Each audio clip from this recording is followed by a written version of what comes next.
Lucifer വീണ്ടും big സ്ക്രീനിലേക്ക് തിരിച്ചു വരുന്നു. സിനിമയുടെ ഓവർസീസ് വിതരണാവകാശം സ്വന്തമാക്കിയ ഫാസ്റ്റ് ഫിലിംസ് ആണ് റീ റിലീസ് വിവരം അറിയിച്ചിരിക്കുന്നത്.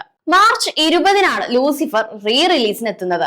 ലൂസിഫറിലെ മോഹൻലാലിന്റെ ഉൾപ്പെടെയുള്ള പല നടന്മാരുടെയും ഡയലോഗുകൾ പോലും പലർക്കും കാണാപാഠമാണ്.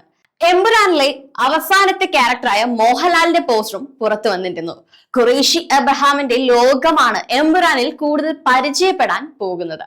ഖുറേഷി എങ്ങനെ തന്റെ ലോകത്തിലെ പ്രശ്നങ്ങളും കേരളം അഭിമുഖീകരിക്കുന്ന ഇപ്പോഴത്തെ പുതിയ പ്രശ്നങ്ങൾക്കും പരിഹാരം ഉണ്ടാക്കുന്നു എന്നതിനെ കുറിച്ചാണ് ഈ സിനിമ.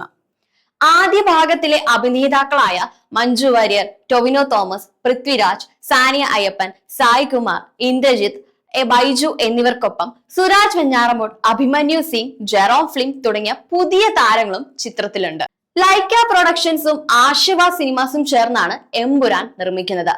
മാർച്ച് 27-നാണ് ലോകമെമ്പാടുമുള്ള തിയേറ്ററുകളിൽ സിനിമ എത്തുക.